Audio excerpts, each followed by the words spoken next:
Hello again, so welcome to part two. Hopefully the sound will be a little bit better. We'll give it a few minutes and see whether things are okay again. Oops. I'm listening to myself as well at the moment, so I can monitor what's going on. But what we thought we'd do is just have a little recap of what James had just been saying, just so that if you missed it or it wasn't clear for you, you can hear what he said. Do you want to just sort of run through the devices? Yeah, no problem, Paul. So, several types of devices and sizes. So what we've got here is the standard pacemaker, very small, very thin, leads connecting to the top there, and the can here houses the battery and the circuitry. We then move on to the defibrillators. Obviously they're a little bit bigger. The can is considerably bigger, as you can see, but that's just to house the bigger capacitor and the battery needed to restart someone's heart. So compared to that, you can see a size difference. Some of the different shapes and sizes from the manufacturers, they vary in shape and size. At the end of the day, I've never seen an issue with it for someone having a different shape or a different size. Obviously, thin people, it makes a bit of a difference to us, and we do use a certain type of device, but on the whole, these slide just underneath the skin and do a great job. If you didn't see it and you wanted to see it again, the tiny newer type of technology, which is only about a year old, is the leadless pacemaker, which gets injected inside to the heart. Pretty nice, it sits there and lasts a similar time, around 8 years for a pacemaker. So it gets injected, there's no incision at all? No incision, so it's you go through the leg, so it's a different procedure. Instead of going up in the chest area up here, it goes in with a big tubed catheter. We find the right position, and essentially you just deploy it like a small injection type thing. The tines here, if you can kind of see it, are little grappling hooks, and for the geeky people out there, I know there's a couple of you out there, it's made of nitinol. These tines are 4.5 times the strength required to actually sit inside the heart. And they're essentially just like grappling hooks. Really cool. The future of the technology, I would imagine it's going that way in the next 10 to 20 years. I imagine defibrillators may even get that way as well, which would be pretty nice, I think. And you also had there had been some questions in the group about home monitors. Some people didn't seem to know what they were and how to use them, because they just didn't get one, perhaps, or didn't bother reading the instruction manual. But perhaps you just sort of quickly run through those as well. Yeah, no problem, Paul. So there's several types of home monitors, and it depends on who makes your device as to what one you get. Again, I always liken it to having a telephone. There's lots of different companies out there. They're all a mobile phone at the end of the day, but they call things slightly different, and they do it in a slightly different way. One will have proper keys, one will just have a screen, you'll have a different charging point, etc. And the home monitors are exactly the same. So the first one is a monitor made by Boston Scientific. It's very small, as you can see. There's only one button, which helps with patient adherence, and there's a couple of connections in the back. At my centre at Basildon, we find these incredibly useful because it's got a GPS module inside it. So essentially, this has got a mobile phone inside it. It's got the SIM card. As a patient, you don't have to pay for having one of these devices. They come as kind of part of a bundle, and depending on what centre you attend or where you had your device implanted, you could be capable of having one of these. They're not for everyone. At the minute, it's only for ICD patients in Essex where we do it. Other centres around the UK may have slightly different practices, but we find it's useful for our ICD patients. Now, as I said, there's a GPS, a mobile telephone link inside here, so you don't need to plug this into your telephone line, you don't need to plug it into your Wi-Fi router. You put this next to your bed, and you have to do a simple setup. the manufacturers have different processes for setting it up, and so there'll be some slightly different stages, but essentially it takes about 10 minutes, if that, to set it up. And all you do is set it up once, and then you forget about it. So for Boston, you press the heart button. For one of the other manufacturers, Medtronic, they have this device. And as you can see, they're very similar, but slightly different again. This just has a mouse unit, as we call it, which you put over your device. If it was there, it communicates with your device. You then put it back. The nice one about the Medtronic is that it has it on the screen. Now, unfortunately, it's not like going to a mobile phone shop. You can't choose what device you get. We take it for granted that we're the experts, and so we tend to choose your manufacturer. Lots of different hospitals have different contracts with different suppliers and different prices. Now, pacemakers can range from £500–600. The top of the range ICDs go up to about £18,000. So we're talking about a lot of money. So at the end of the day, we're in the best possible position to let you know what one we're going to give you, and obviously, being the current climate, we need to get the best out of our devices and the best bang for our buck, essentially. So, you know, we're quite lucky. We've got some clever people in our purchasing department who are able to do deals and get the prices down on these devices. So you can't choose your device. It'd be lovely. Maybe in the future you could, but for the meantime, you're kind of stuck with who you get. But they all work in the same way. There isn't one manufacturer that personally, as someone that uses it on a day-to-day basis, that I wouldn't have as if I was a patient or one of my relatives was having them, for example. What's interesting though is that in the future, these will be replaced. So, by what? So technology is rapidly evolving, and we all know that. We all have mobile phones. I think there's the statistics are something like 70% of people have a smartphone nowadays. I've just been in Chicago for an international conference, and I've been lucky enough to talk to some of the manufacturers, and they're all going to smartphone apps. So it's currently not available in the current devices, but in the next coming years, all the manufacturers will be switching towards their Bluetooth enabled devices. So it's really, as I said, I'm a geek, so please excuse me, but it's quite exciting that, you know, instead of having these at home, patients are going to have these connected with them, you know, on their phones all the time. So this will hopefully improve patient adherence, because we do have some issues with people not quite getting the technology, not understanding how it works, not fully committing to looking after themselves, quite honestly.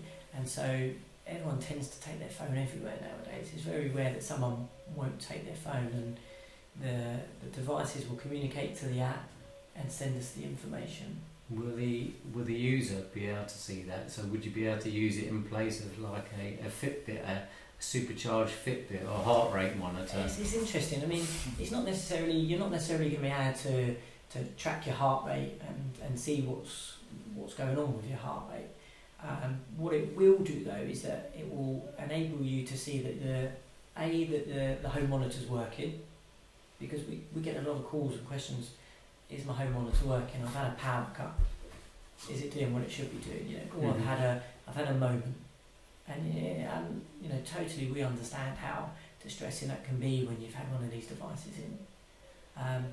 But the apps will be able to let you know that it's in communication, and you should then be able to answer a few questions before it sends us that information.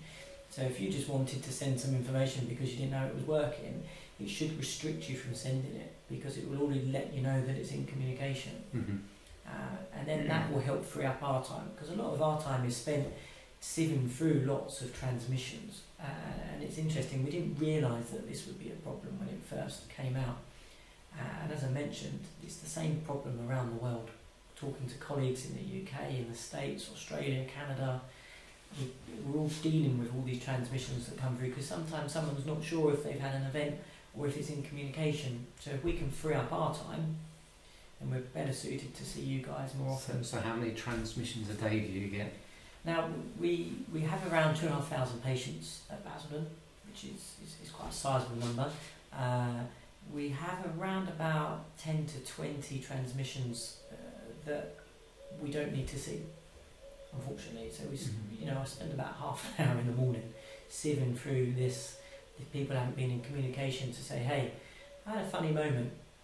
I've sent a transmission. Is there an issue? Mm-hmm. You know, and people will just press your heart button and they'll just go, there you go, I feel better. I sent the transmission. They'll be in touch with us.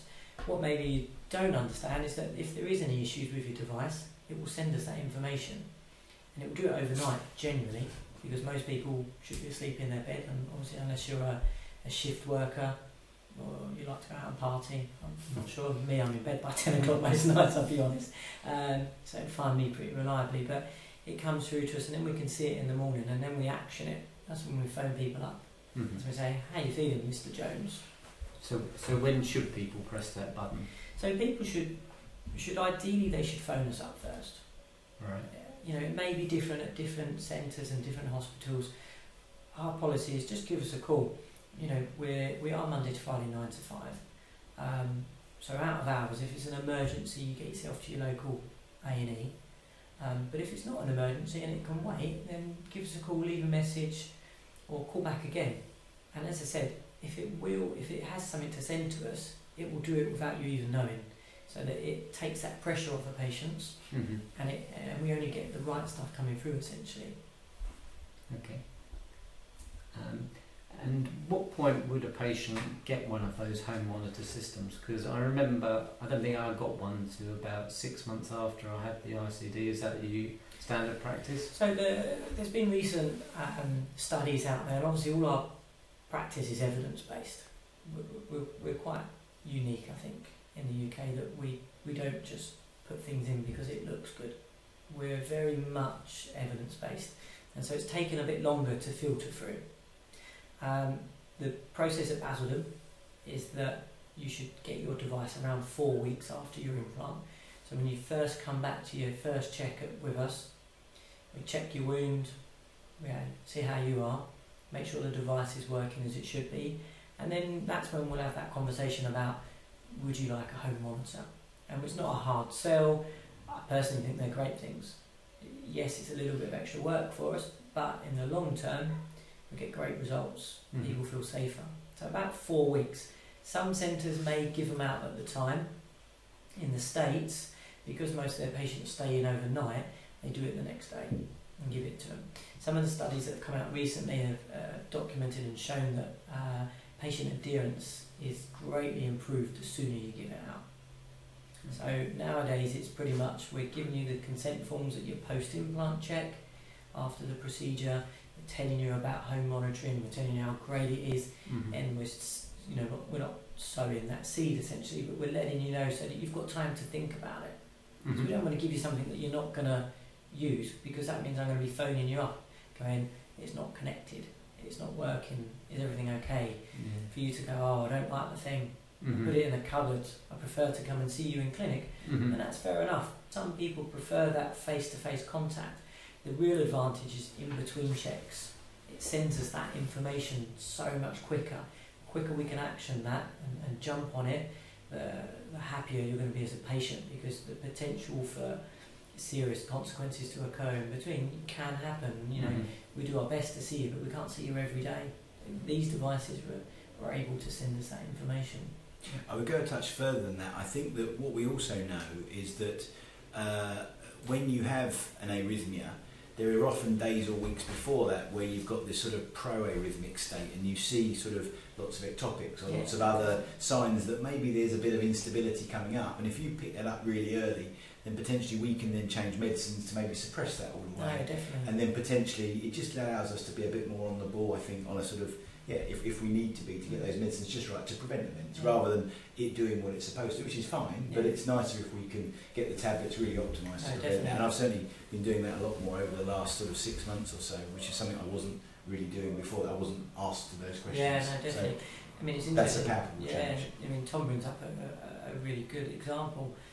Most of the devices will have certain features in them that can, it's like predicting the lottery results, in all fairness. They can sense when there's going to be potentially a change in someone's status where they may be slightly declining, which may lead to some episodes where, you know, their heart just goes to the races, and we can see that in some patients. And as Tom rightly said, the quicker we can get in there and action them, the better. and Tom's seen it, I've seen it on numerous occasions, and it's really helpful. And sometimes some people are amazed that I could tell that they were starting to get more short of breath, that they weren't doing as much exercise, and it's not us being peeping toms and keeping an eye on everyone with a big brother attitude. It's just your devices will sometimes let us know that issue is about to occur, and prevent you from having a hospital admission, prevent you from having a shock, prevent from people just falling down, in all honesty.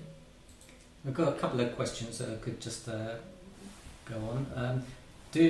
One person says he doesn't have a home monitor. Do most people have one? It's becoming more and more prevalent. Mm-hmm.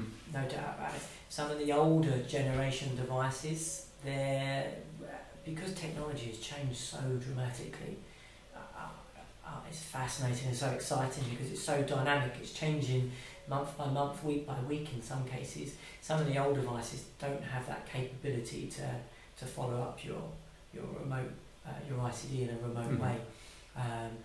All the ones that we buy at our centre now have the capability. If you've got an older device, it may mean that when it comes to your box change, as we call it, or your generator change, where we change the defibrillator, that the new one you get, then we'll be giving you one.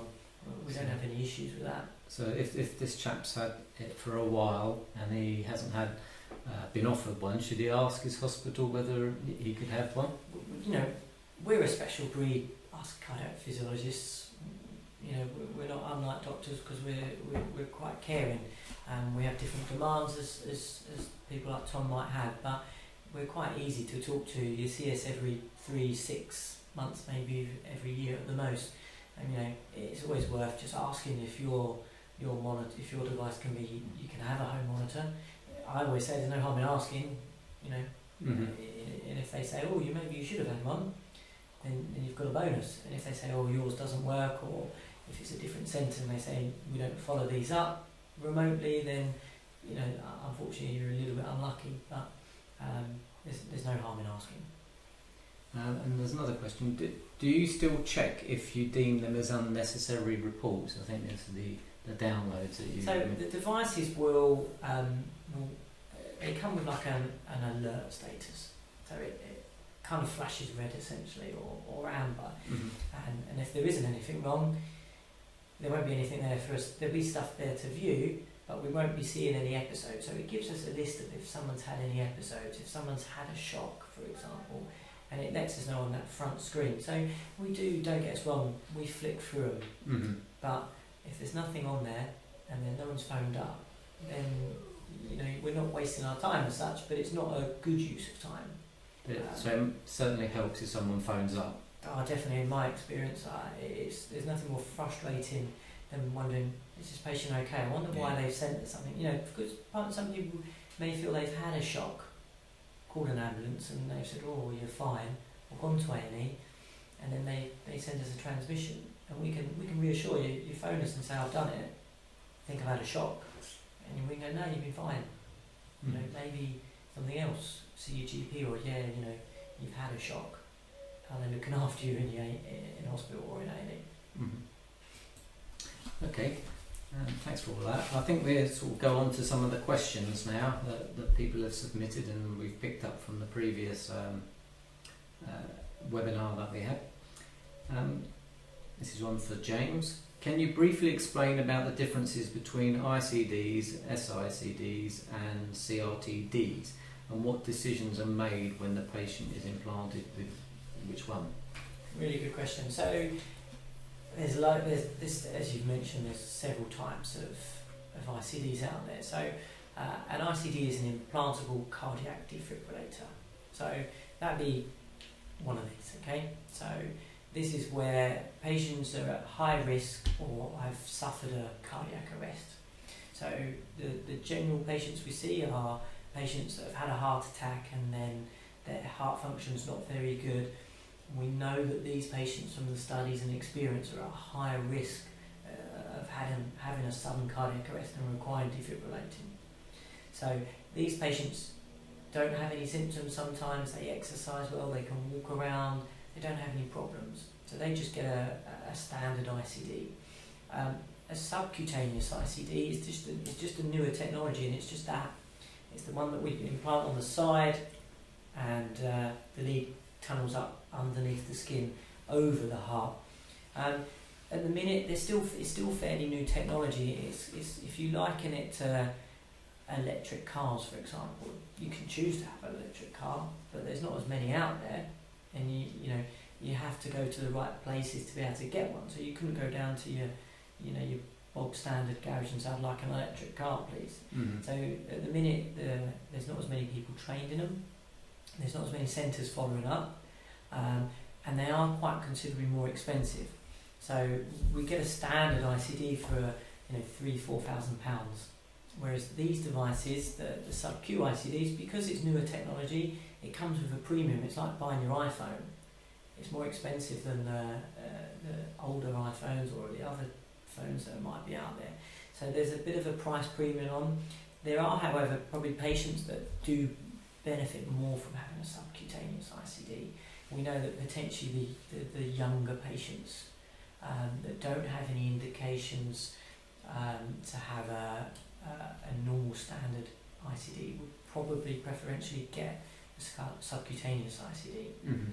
And then move on to the CRT defibrillators, the CRTDs, as one person's commented. Now these are cardiac resynchronization therapy defibrillators.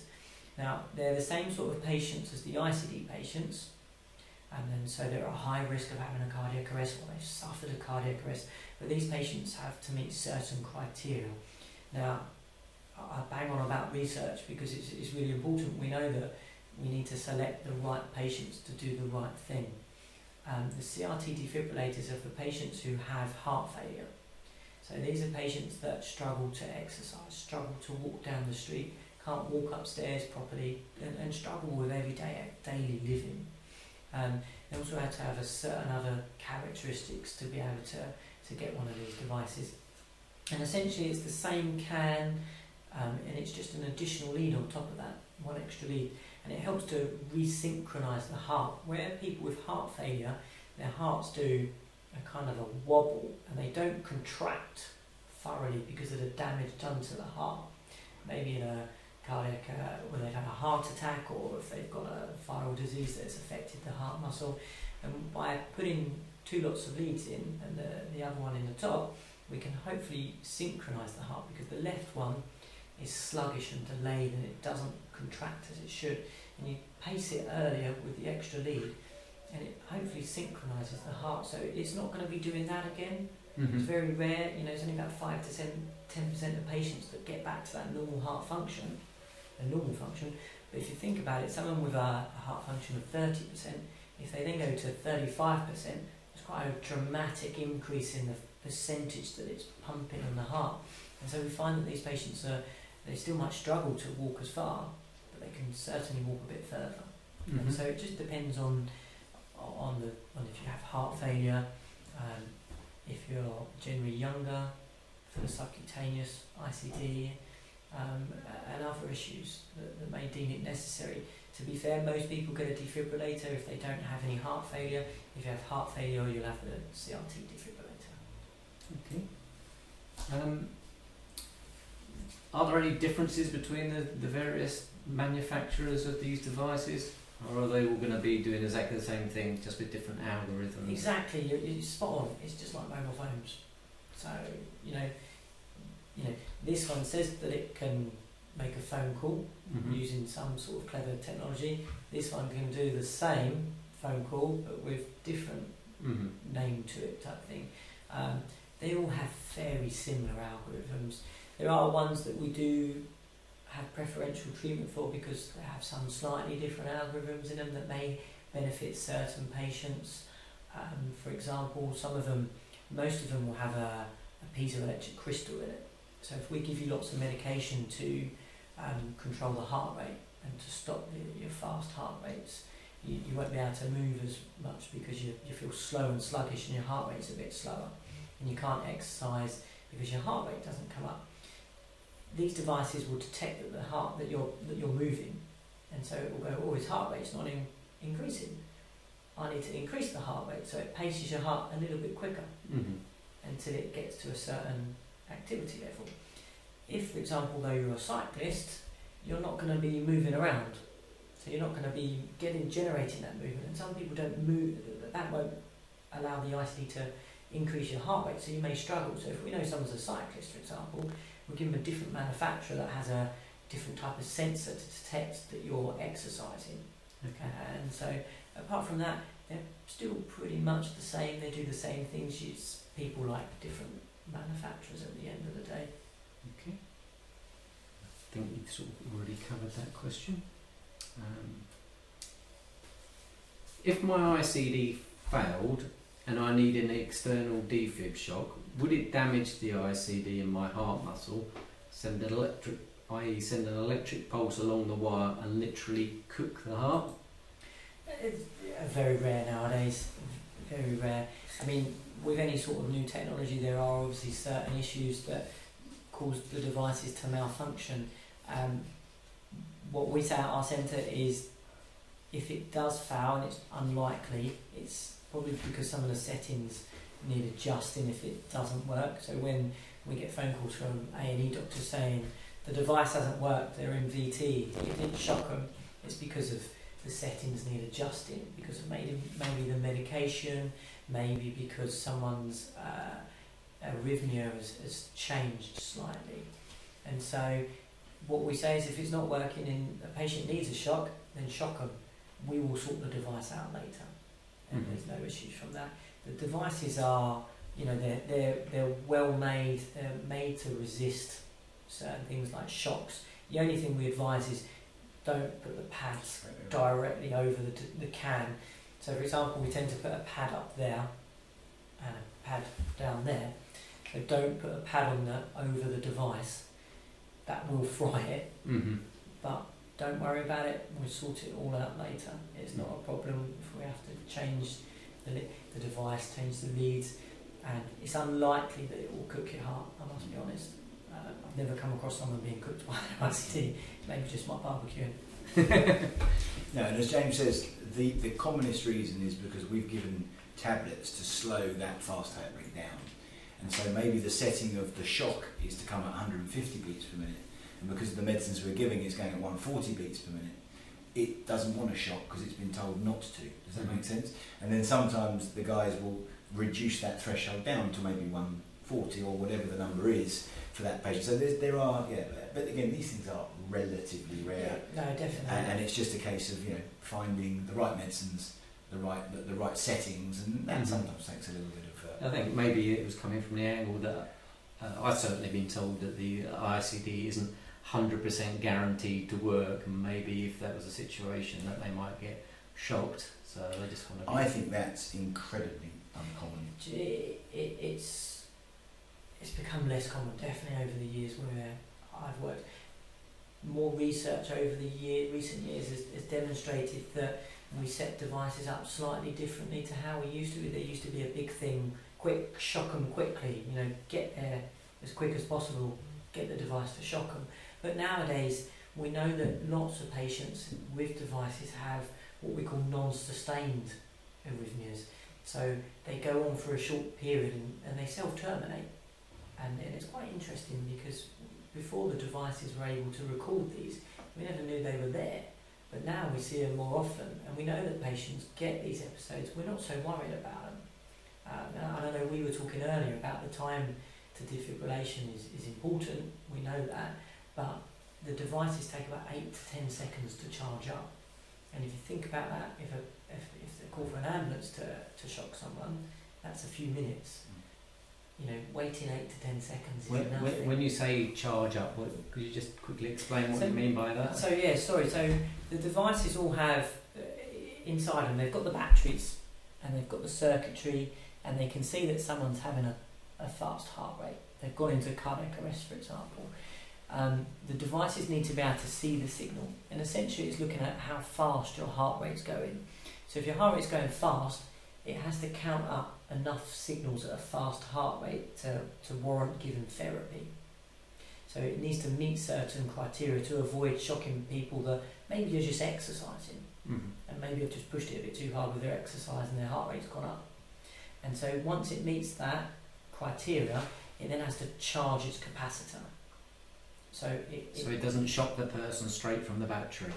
No, exactly. Otherwise, it would fry the battery, fry the circuitry, and just totally deplete the battery. And that's what the main size of these devices are. That's why they're so different in size to the pacemakers, because of the capacitor.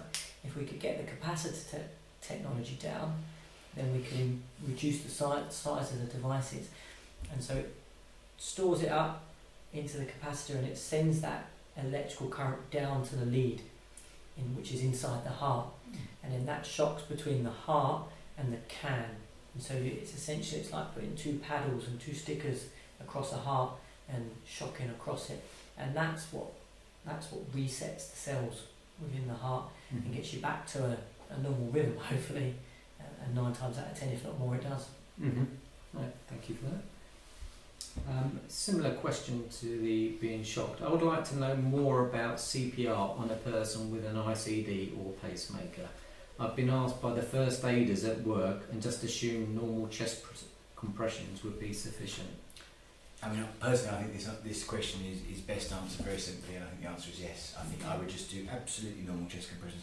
Because again, if you think about it, your chest compressions are generally over the mid of the sternum, towards the bottom end of the sternal line by the rib there, and your ICD cam hopefully is up over here. And so again, you're going to be down here in the middle of the chest, and you want to be pushing down as you would be normal CPR. So there's 2 things I would caveat with that. Number one is that CPR is relatively unlikely in patients with ICDs, because you would hope that if it's recognised the arrhythmia, that it would shock the patient relatively quickly. So probably it will charge and shock the patient before that happens. But of course we know that people can also arrest because of non-arrhythmic problems where CPR may be important. But I say I would just absolutely crack on and do whatever is normal, because you may not know this guy's got an ICD. Yeah, no, definitely. I mean, I know that some patients I've spoke to are worried that they'll break the equipment, so they're worried that they're gonna break the leads. They're worried that the leads are gonna put a hole inside the heart if you do this, and they're also worried that if someone's got a defibrillator, that they're gonna get a shock themselves. And they're all valuable concerns, but they're untrue. So the leads in the heart, they're unlikely to go through the heart. That's very unlikely.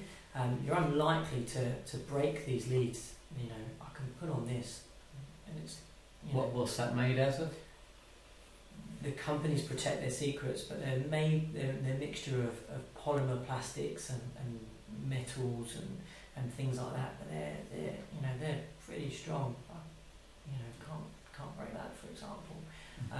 And lead fracture is a huge problem if manufacturers have a problem with leads. So when you've got a good design of a lead that's been utilised and the technology works and doesn't fracture and doesn't cause problems, then we want to stick to it. Otherwise, and historically, many years ago, we had a number of problematic leads, and then you have to take them out and change them. So I think they've really upped their game as well with leads, that we don't really see that much in the way of problems. Definitely. I mean, the companies are investing billions of pounds, billions of dollars, and mainly American companies, to be fair, in research and design, and they're putting the money behind it to make sure that it doesn't foul, because they've had some cases in the past, as Tom said, where there's been issues with the leads breaking, and it's led to some unfortunate events. And so they're pretty hot on it now, and so it's good. And then the last point on that is that if someone does have a defibrillator and you're doing chest compressions, do your normal chest compressions. Save their life with chest compressions. We know the research says chest compressions saves lives, but you're not going to get a shock. You have to be touching the metal of the can, or you have to be touching and holding the actual heart, which is unlikely in the settings that everyone's going to be in, to get a shock from the device. So don't worry about it. Do what you need to do. Do good chest compressions, and if there's 2 of you, alternate between you every minute or so. But just, as Vinnie Jones once said, hard and fast. Indeed.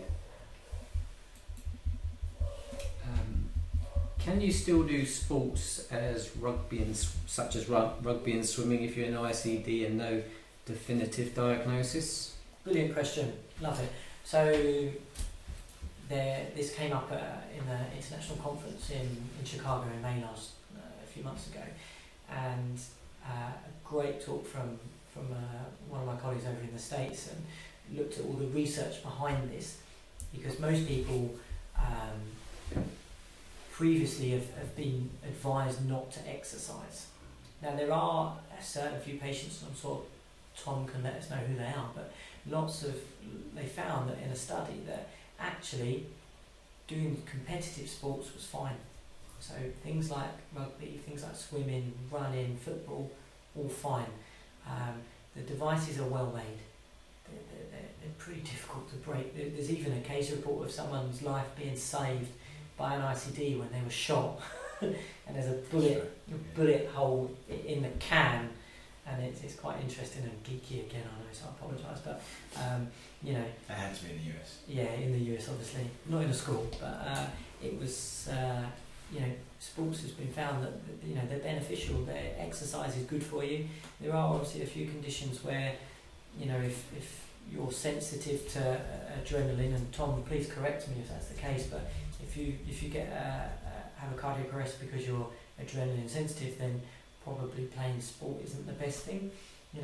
We say for swimming, make sure there's a lifeguard. Let them know that you have a defibrillator. Or go swimming with someone. I wouldn't go swimming in the sea with your defib if there's no one around. I'd play competitive. I'd play football if I wanted to. Rugby is slightly different. You do have to take it in consideration, but you can get the padding nowadays to protect you. I just do the normal things that you would to preserve what's going on, and don't go in for stupid tackles, for example, if you are playing rugby. Most of the damage we find to devices in the past has been at this area here, where the lead connects to the can. So, do everything you can to help minimise that risk there. But on the whole, unless you've been advised otherwise, that would be because of their underlying condition. Yeah, exactly, yeah. And we get lots of questions about cycling. Cycling's fine, again, but just wear a helmet, be sensible, there's, you're not going to hurt yourself too much on a push bike, but you are going to hurt yourself if you fall off a push bike without your helmet. So weigh things up and be a little bit smart about it. This is similar to the previous person was idiopathic, and would you describe a person who has suffered an idiopathic SCA as one who has an illness or a condition? Is the event classed as a serious heart condition? Good question. I think it depends who's asking. I can imagine who you're really trying to ask is insurance companies, because they're the ones that are interested in risk, I think.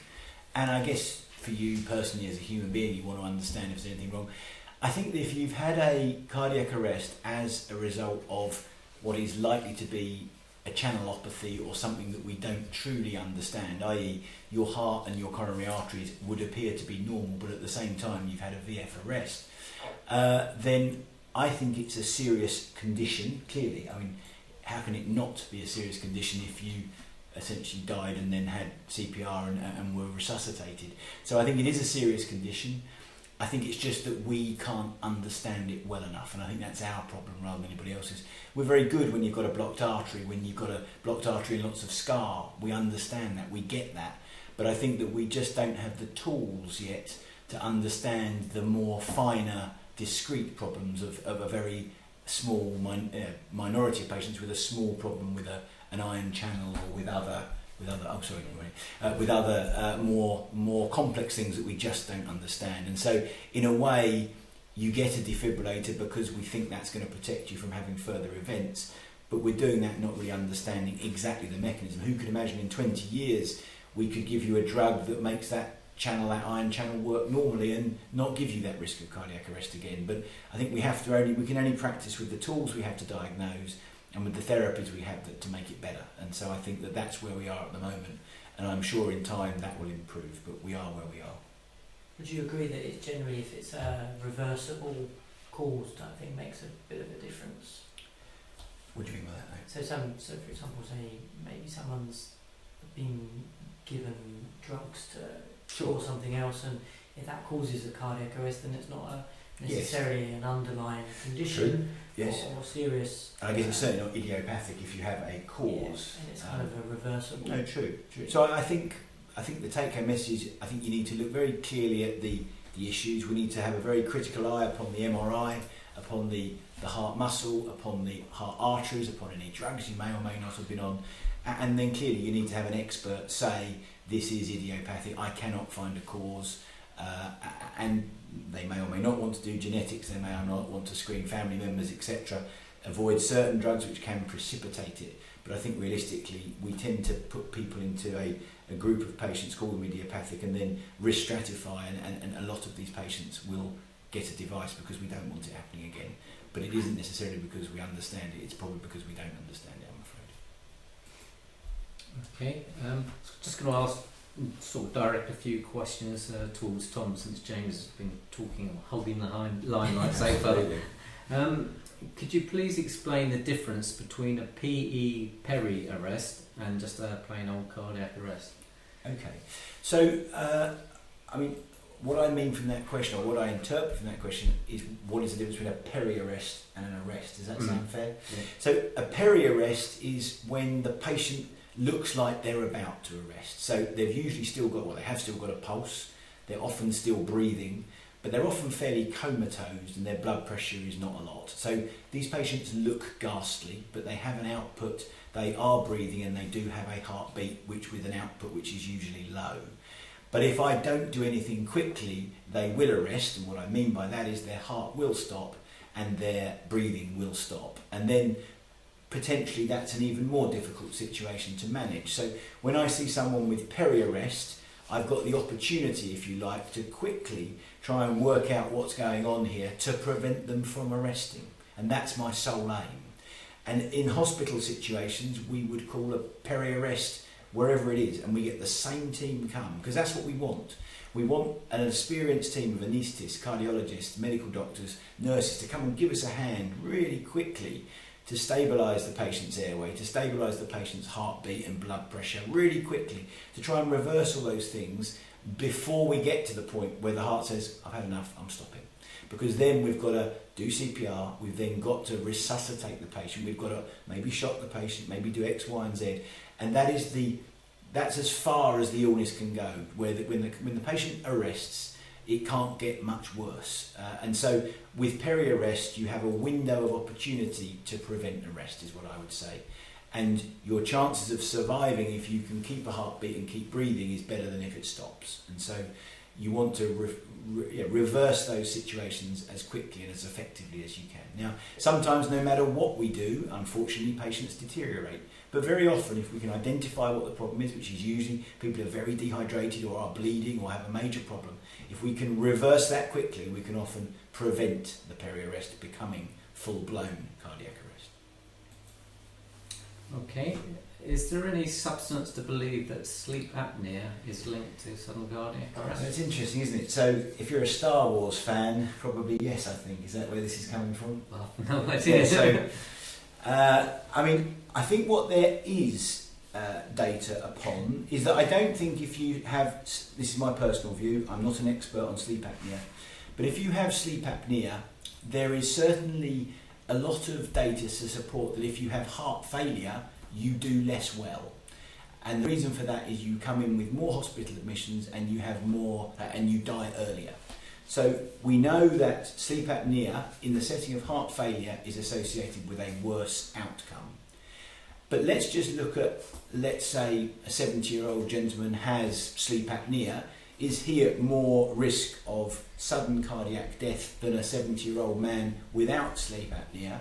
I think we would be hard pushed to show an absolute causal relationship. So again, I think it's one of those things that probably fits into one of the risk factors for, but I think it's quite far down the list. But certainly in association with heart failure, sleep apnea is associated with worse outcomes. Is it unusual to have cardiac arrest with Takotsubo? Takotsubo, yeah. So Takotsubo is a fascinating cardiomyopathy, and I think, let's just, so people who don't know what it is, I'll explain. So it's from an observation that the heart, for a variety of reasons, can go into meltdown, where a normally functioning heart literally pumps 20% of its blood volume out on the click of a finger, literally. Patients usually present with terrible, terrible chest pain and present like heart attacks. And then what we do is we look at their coronary arteries, usually very quickly, and their coronary arteries are normal. So we cannot blame the coronary arteries for causing their chest pain. When we look at their heart pump, it's gone from pumping completely normally 1 minute to pumping 20% of the blood out the next minute. And of course, you can imagine that has bad effects upon breathing, upon fluid, and these patients. So, sorry, just to answer the question very directly, is it common to have an arrest after a Takotsubo? Absolutely yes, because you go from having a normal heart to a completely abnormal pumping heart incredibly quickly. We can't fix arteries to make it better. And what's quite incredible about this cardiomyopathy is that when we look at these patients 4 to 6 weeks down the line, their heart has completely recovered, and we don't understand. We have no idea why it works. And so some patients get it because it's called the broken heart syndrome, when there's a terrible episode of stress in the family. Maybe a loved one dies and you're at the funeral, you suddenly get chest pain. We see this time and time. I mean, the last one I saw was a patient running late for an aeroplane at Stansted Airport and had a cardiac arrest. Exactly that. Came into the cardiac centre with a cardiac arrest from Stansted. They did a great job, flew him to us, flew her to us. It's generally women as a rule. In fact, I've never seen a male have Takotsubo, and they're anything between middle-aged to elderly, so it tends to be between the age of 40 and 75, I would say. But the reason why we're picking so much of it up is because we're taking pictures of people's coronary arteries so often and so quickly nowadays. So if you come into our heart centre with chest pain, you will get an angiogram often within 10 minutes. And that's good, because then we know what we're dealing with or what we're not dealing with, and we've got to think again. And so again, 10 years ago, when we didn't take pictures of arteries very often, there was loads of this about, but we just didn't know how to diagnose it. Not only that, but MRI is a really good tool at looking at the heart muscle, and we know that it normalises at 4 to 6 weeks. So I bring these patients, I treat them like heart attacks to a point, in that I give them ACE inhibitors and beta blockers, which are good for heart muscle function. But I do not give them aspirin and clopidogrel, or the blood thinners, because they're not needed, because there's not an artery problem. And then I send all these patients for an MRI, and I bring them back at 6 weeks with the MRI, and generally it's all gone away. So this is a very serious condition. It's more common because we just diagnose it more commonly, because we're doing the tests more commonly, and I see probably almost one a week. Mm-hmm. I don't know, it's much more common than we think. Yeah. So is there going to be a lot more research in that area? There is a reasonable amount going on, yes, but it's all relatively observational, as you can imagine, because you see there's sort of studies writing up 100 of these patients in a series, but and we are getting better understanding of it. So I've got to ask this question because I'm one of them, and there's probably about 30% of our group are idiopathic. Could we all be resultant of that? No, I don't think so, because to get the diagnosis, you have to have normal coronaries with a normal LV. So Takotsubos have a very obvious pattern of a pump that doesn't work very well. Right. So probably, maybe when you and other idiopathic patients came in, you look at your heart muscle, it looks normal. It's too good for you to have had a VF arrest. Does that make sense? These will look terrible. These ventricles will be 20% ventricles. Okay. And what's then different about them is that their coronaries are normal, they're terrible ventricles, and then they get better at 4 to 6 weeks. That is the evolution. Whereas idiopathics have normal coronaries, normal LV. Why would a normal LV run into a problem? And then it does, and you haven't got this that then gets better. So I think the fact is it's that the ventricle at the presentation is the key determinant here. Mm-hmm. What does the ventricle look like, Tom? Yeah, so the reason why it's called Takotsubo is that when it was first described in Japan, it basically looks like an octopus, and so the pump. There we are, good. The pump is like a sort of V, and it pumps like this, and we see this on the LV gram when we do an angiogram. And what happens with Takotsubo is that the V bit balloons out, and only the bottom bit pumps. So the top bit pumps, and the bottom bit sort of balloons out, and it does look like an octopus. And so that's how it comes. But we also see reverse Takotsubos where it's round the other way. So the bottom line is, again, I'm sad to say, we don't fully understand it. we're getting better understanding, and the more that we make these types of diagnosis, the more we send them for MRI early and late, the more we will understand these syndromes. But this is not straightforward. My son had a diagnosis of vasovagal and bradycardia the same day as his cardiac arrest. Are the two related? I hope I pronounced that Yeah, correctly. no, you didn't. Terrible. Vasovagal. So what vasovagal means in a young person is that all of us are constantly controlling our heart rate and blood pressure. And what we're trying to do is we're trying to keep our brain adequately oxygenated with a decent cardiac output. And so again, when we stand up, our arteries and our veins all squeeze in our legs to maintain the blood pressure going up to our brain, and we have a little increase in our heart rate just to keep that blood going up when we're losing our cardiac output a little bit. So we want to keep the brain supplied with blood. And what I always say to people is that the brain perfusion is protected at all odds. And so when you lose consciousness with a lack of blood supply to your brain, something bad is going on, because the brain protects itself from loss of consciousness very aggressively. So would I say that and so for people who don't know what a vasovagal is is like when you get out of the shower quickly and your heart rate goes down and your blood pressure goes down, where actually what you want to do is you want your heart rate to go up a little bit and your blood pressure to go up a little bit, so that you maintain oxygenation and perfusion to your brain. And so the bradycardia in young people can happen. Young people and fit people often have a resting slow heartbeat. But I would say to you that yes, I think it would be too unlikely that they're not related. I guess the honest answer is, unless you were monitoring his heart at the time of the vasovagal, then you will never know.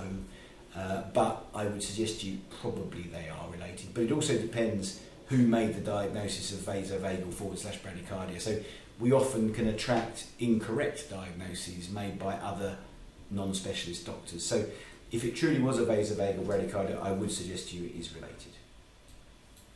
Okay, you briefly mentioned about how the brain protects itself when someone's in cardiac arrest. Yes. If someone has a cardiac arrest and they are down for a reasonable amount of time, the question is, can it lower your IQ? Yes. Well, I think the honest answer is, and again I say this to everybody who's had a cardiac arrest, the brain has had, by definition, a lack of perfusion for some time. Whether that's a few seconds, whether it's a few minutes, whether it's 30 minutes of decreased perfusion. Could you just say what perfusion is? Yeah, all I mean by that is that let's imagine you have a cardiac arrest and your heart stops beating and it's unwitnessed for 5 minutes. Now, theoretically, your brain will have had no blood supply, no new oxygen, nothing for 5 minutes. When you then get, hopefully, chest compressions and CPR, then we know that you may get a blood pressure of maybe 80 millimetres of mercury. We want 120, but you might get 80 or 90. You'll get something half decent. I think the answer to the question, if I'm going to be brutally simplistic, is that it can only lower your IQ. It can only kill neurons. It cannot make it better. And I think that's the only fair thing to say. Now, whether we are, again, capable with our tools of identifying how that's going to affect a patient.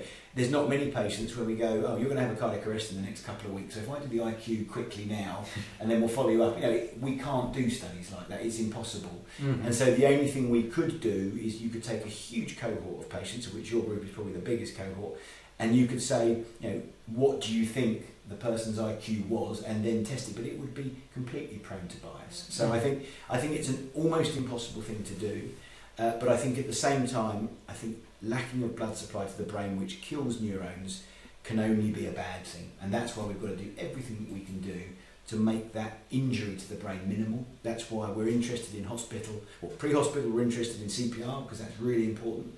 Early defibrillation, really important. Coming to a place like the Cardiac Centre at Basildon, which has an expertise in this to deal with people and to deal with people's hearts and brains. Cooling people, I know I've gone on about this last time, but we are massive believers in the protection of the brain by cooling the patient. And so I think that it's about doing all of those things well and then rehabilitating the patient afterwards to give the patient the best brain outcome, if you will. And I think that's what it's all about. And sort of following on from that, has any research been conducted recently on recovery from a sudden cardiac arrest? particularly in relation to broader recovery, the cognitive, emotional, etc., as well as the physical? Yes. Yes, my group are doing, I hope, a considerable amount in this area, where we have just set up our care after resuscitation clinic, doing exactly that, purely looking at the psychological effects and trying to understand the early problems patients have following a cardiac arrest and their carers, and then trying to point them in the right direction, whether it's counselling, whether it's cognitive therapy, whether it's neuropsychologists, whether it's psychiatrists, and we have about 25% psychiatry referral rate currently for our patients.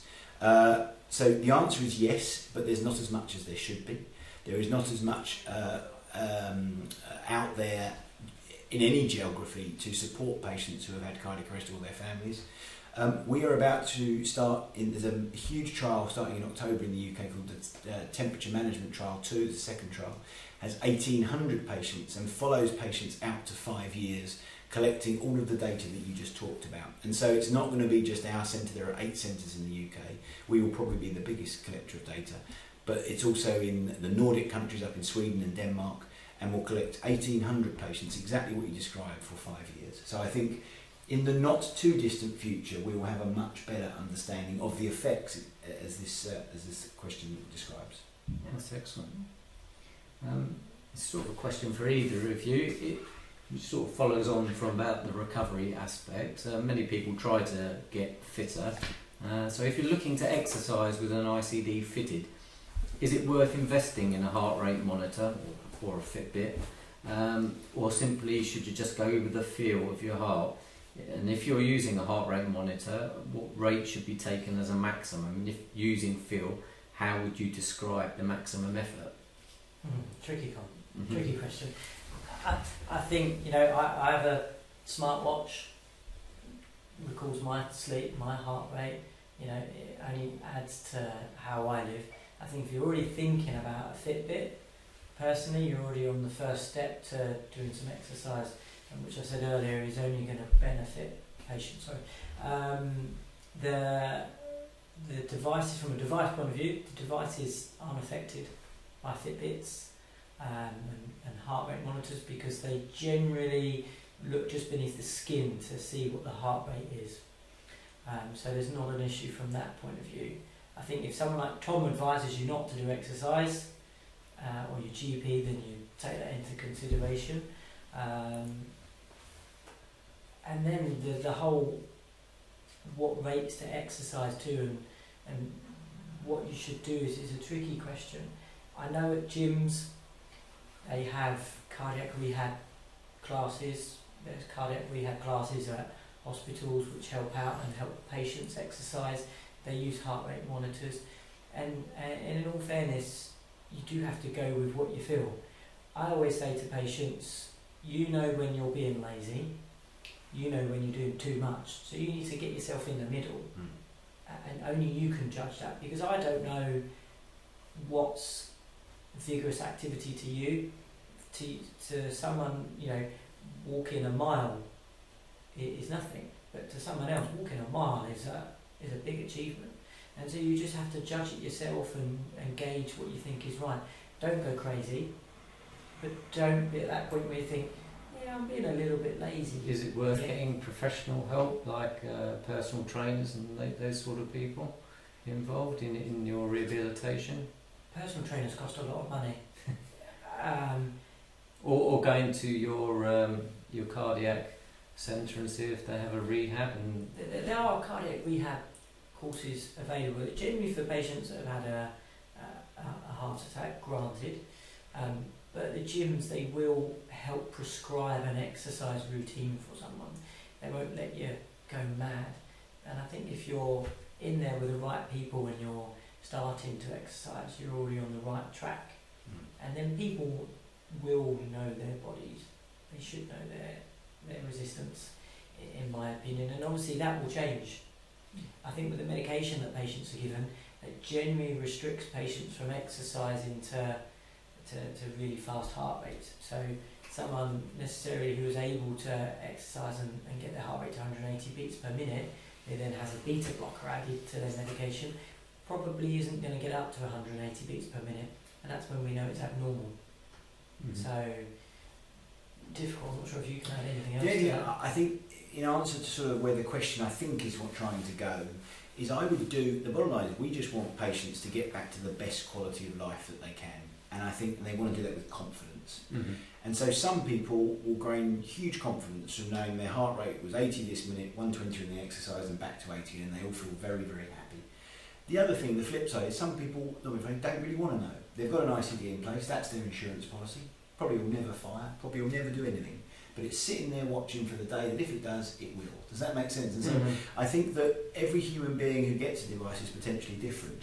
And I think that you've got to decide what sort of person you are and what's the best way of getting you back to full fitness. Are you a worrier that's going to be reassured by seeing something, or are you just better just not knowing and just doing it responsibly and getting on with it? Does that make sense? And I see patients on both sides. Some say, I love it, I love having my heart rate monitor, it reassures me, I know where I am and I'm very happy.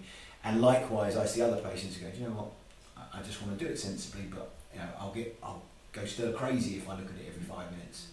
And so I think it's got to be very patient specific. There's no right and wrong, and do whatever makes the patient feel good.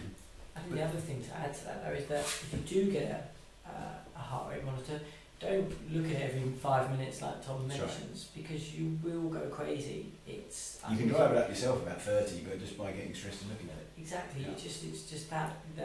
So look at the I agree. Look at the 2 hours you were walking or just talking. use it as a guide, As a tool. just a reference every now and then. I wouldn't say that if you're exercising you think, oh, my heart rate should be 110 beats per minute, but it's 100 beats per minute. That's not a significant difference. The other thing we should say is while your defibrillator CRT will give you a perfect heart rate monitoring, the Fitbits and all other technologies have errors. Yeah. And they can't manage arrhythmia, they can't manage AF, they can't manage Topics. a variety of other conditions because their algorithms are so simple. So again, I wouldn't get hung up on a cheap Fitbit that costs you 65 quid when you've got a £5,000 ICD that's doing it a hell of a lot more elegantly. So just know the limitations and be sensible, I would say. Don't overly worry yourself if you see the odd. Definitely don't overly worry. Definitely. And then, not be funny, next time you're at your follow-up, ask about what your heart rates look like at particular times when we were exercising. And I'm sure if that reassures you and gets you back to full fitness, people will be very happy to support that. Okay. You mentioned about going mad earlier, but one person says, is it safe for someone with an ICD to go on roller coasters and large funfair rides? I'm idiopathic and I love roller coasters. Do you know what? This is a really good question. So this is from the questions that I had to look at before that were sent in earlier. Which is your favourite? This was the only question I had to look up. I've got to be honest. I've never been asked, can you go on a roller coaster with your defibrillator and if you've had idiopathic cardiac arrest. So it's an interesting one. Obviously, the old you could look at it in two ways. So the way I looked at it was that, do you have some sort of tendinopathy, some sort of underlying condition, which means that if you have increased heightened tensions with adrenaline rushing through you, being scared sets off a cardiac arrest, for example, then you probably shouldn't go on a roller coaster, in all fairness. But if it's not related to that, then that's not a problem. The next thing to look about is the interaction between the roller coaster and the device. Now, the companies don't advise you against going on a roller coaster. I phoned one of them up and I asked them today. Thanks, Floyd from Boston. And because the magnets are so far away. Now, magnets are the things that affect devices and can temporarily deactivate your ICD. And they're used in emergency situations, and they're like a fail-safe system. That if someone is admitted for some emergency operation where they're using diathermy, for example, which can affect the device, you put a magnet over the device, and it stops you from having being mistreated and having a shock for a normal heart rhythm. So obviously, some of the roller coasters use big magnets to make sure the cart stay on the track and you go up and then you come down, or you stop at the top and whatever, things like that. So that's not an issue. The only other issue is on some of the rides, and they vary. So if you've just got a seat belt that goes across you, fine, not a problem. If you've got something that goes across like a seat belt from right to left and your device is on your left side, not a problem. If you've got something that comes down over you and tracks you in like that, so you're strapped in. They're quite heavy, and there's a lot of banging going along. That's going to increase your heart rate because of the sensors inside the device. You know, it's going to potentially cause some bruising. I think, and sometimes I know you're upside down and you're hanging in, you're thinking, please let this hold on to me. I don't want to go down there, type thing. So lots of things to take into account, but just be sensible with it. If you love roller coasters, then my idea is that you've got to enjoy life. You have to do things in moderation, and if going on a roller coaster gives you that enjoyment, then to be honest, do it. Cool. If it's not worth the risk, then don't do it. You can only judge yourself on that one, I think. But I do believe strongly in doing things in moderation, but enjoying life. You guys have a life-changing experience that I've never really experienced. But I see the aftermath of it, and I see how worried people are, and it's not good for you. I think, to be fair, he does say large funfair rides. I think this is a proper... Is this a wooden one, though? I think you should stop that, because you're destroying my excuse for not going on. Do you know what? I was actually going to temper it slightly the way. Maybe I'm a bit boring compared to our non-physician colleagues here, but I would just say that I liken it a little bit to swimming. I wouldn't go freshwater swimming in the sea with no one about, but I would go in a swimming pool with a lifeguard, or even a beach with a lifeguard, and I'd tell them before I go in. With like this one, I would go on something, but would I go on the upside down one that really pulls on my... I think that's not necessarily a great idea, to be honest. So I think, but that doesn't mean you shouldn't. Yeah. If people want to do that, that's fine. But the other thing is, of course, is if it shocks you upside down at 130 metres, it's going to end up less well than if you're on terra firma with some people to give you a hand if you feel a bit dizzy. Do you know what I mean? So I completely agree with you. I think we have to be sensible. It will be completely dependent on individuals to individuals and situations of life. But for me, the big rocking roller coasters with an ICD, probably not the greatest idea. I'm sure there's probably warnings on some of them. So I'm sure there's the signs that say, do not travel with pregnant, back pain, heart problems, things like that. But that's up to you. At the end of the day, the individual can take that risk, but I think it's probably not the best decision, would be my honest opinion, but I think people can do what they want. Okay. Talking about sort of discomfort on the actual implant site, which you get after you've had it done, but is it normal to start feeling discomfort months or years after implantation? And also, how many ICDs can a body tolerate? And I'm assuming they don't mean at once. And is the risk of infection increased the more you have? I'm only 28 and on number 4 already. I worry about how many my body will tolerate. Good question. Yeah, well, I'll keep it simple. I am very simple with my answers about most things. I think what is definite is that ICDs, as you know, sit underneath often muscles that run across the chest that do work the arm in a variety of ways. And so it's not uncommon for patients to complain of pain, either acutely and it gets better, or actually, sadly, the worst ones I think are the ones where they don't have too much pain and it gets worse, because then you need to think about repositioning it, and I think that's a shame. I think the honest answer is that every time we open up a device, i.e. open the skin to either change the lead or change the device or have a box change, there absolutely is an inherent risk of infection of 1% or less. And so unfortunately, yes, the more adjustments you have by making a cut and changing the box or putting it in a slightly different place and sewing it up again, absolutely there is unfortunately an inherent risk of infection. Maybe James was going to go on to this. What may be useful for you and maybe other patients like you in time is the subcutaneous ICD, as James showed, which we know can sit in a variety of pockets, in a variety of places potentially, and is obviously not in the business zone of moving your arms, and that's the whole point. And in young people that need multiple devices over their lifetime, and as they get even smaller than this is probably where this guy may benefit, or other people like him may benefit. No, definitely. The subcutaneous ICD, as Tom said again, and we said earlier, sits on the side, and there's no leads inside the heart, so it's not taking up valuable space. because when the lead goes inside the heart, it grows around it to secure it, and so that makes it difficult to pull it out. So it's not a simple procedure to pull it out. The exciting thing is that as technology is improving, is that these devices are going to be working with these devices and communicating with the leadless pacemaker. So if you have heart failure, for example, that you need a CRT defibrillator, but you've had infections, for example, in the future, we may be able to implant one on the side and then the leadless pacemaker, and it will communicate with each other. And there are some small studies with primitive technology going on at the moment to help that.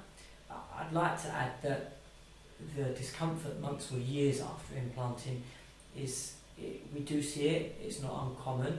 It could be for a variety of reasons. If you started taking up the gym, for example, what we would advise is to keep an eye on the actual wound. So if it's showing signs of infection, so if it's red, if it's swollen, if it's weeping, if it's hot to touch on that side and you compare it to the other side where you haven't got your device and it's hot that way, they're all obvious signs of infection. And we always advise you guys just to give us a call up and tell us that there's been a sudden change. If you've got a temperature, call us up, because we'll need to get you in and have a look at it, a closer look at it. So to this gentleman or lady that is potentially having this issue at the moment, get in touch with your clinic, let them know. Hopefully they'll say come in and we'll have a look at it, and we can have a look at it, and if it looks fine, great, you'll rest assured. Don't stay out there in the dark. We're quite accessible. Give us a call. That's always the best way. Give us a call, write to us. I wouldn't necessarily just pop into your clinic. Them ad hoc appointments always put extra stress on us, and we can't necessarily see you in a timely manner. And if you're travelling 30, 40 miles just to get to us, and you could be disappointed, unfortunately. We always try to see you guys, but it's not always possible. Someone's just asked, could you have a deep infection if you've got an SICD without it being obvious on the surface? For a subcutaneous Yeah. ICD. So it's like any point you can, if you get infected on your device, it will track round. The advantage is that it's not going to track into the heart. And that's unfortunately what happens with the standard ICDs. If the device gets infected, the infection tracks down the lead into the heart, and that's where we get serious complications. So that's one of the advantages of the subcutaneous defibrillator. Okay. And just following on from that, when they change they're talking about an SICD, but it also applies to a normal ICD, do they change the leads when they change? They say the battery, but the battery is the unit essentially. Yeah, so it's just the can that we change. The leads have really good lifetime expectancies on them now.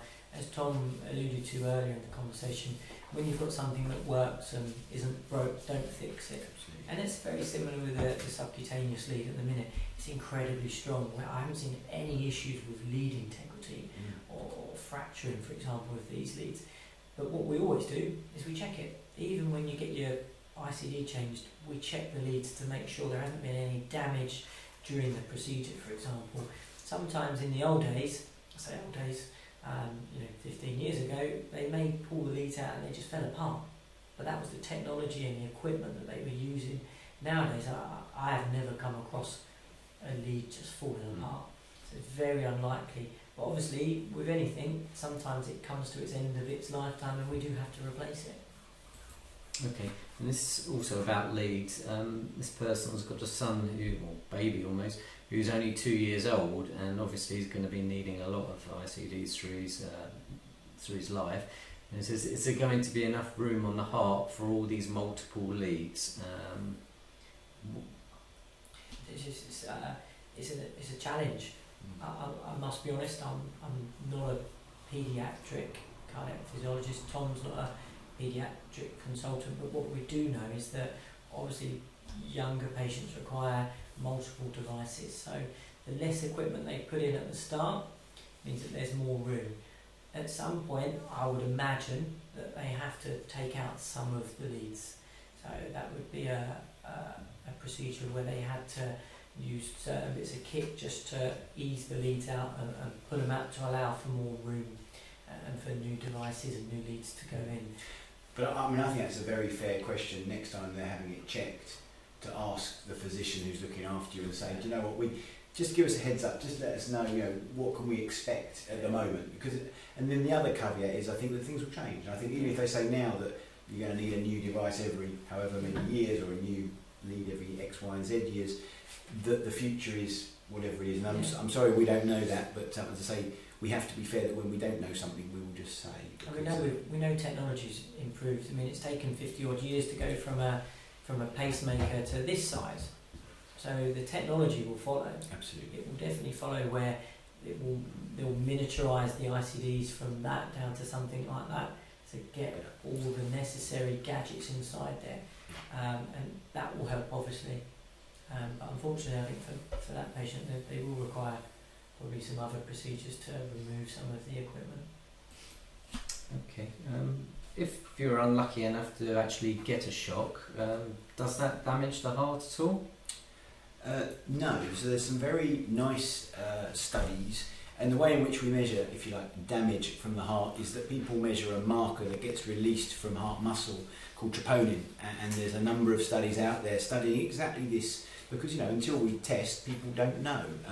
But there's some very nice studies showing that if you measure troponin after a shock, there is no significant elevation, and that means that we know that the troponin only comes from damaged heart muscle, and so if we can't measure it in the bloodstream out to sort of 12 hours afterwards, we know that there's been no sizable damage to the heart muscle, and of course that's what we want. The other thing you've got to remember is that the amount of joules delivered to the tissue is actually relatively low, that actually comes into contact with the heart muscle itself, and so it literally is just a bit of a restart, and there's certainly no wild damage. What can have happened is that depending on what your arrhythmia is, or what the cause of your arrhythmia is, of course there can be damage to the heart muscle, but it will not be generated by the device giving you a shock. That does not cause heart damage.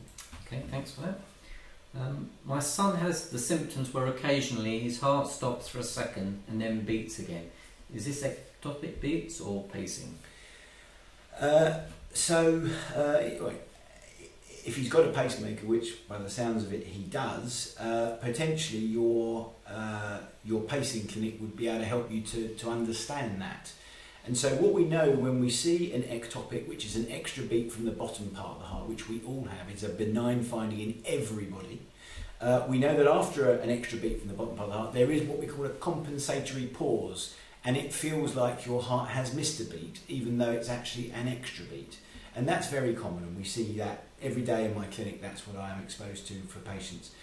I think though, most people, is my experience, don't know that their heart is pacing when it is and when it isn't. They've got no idea.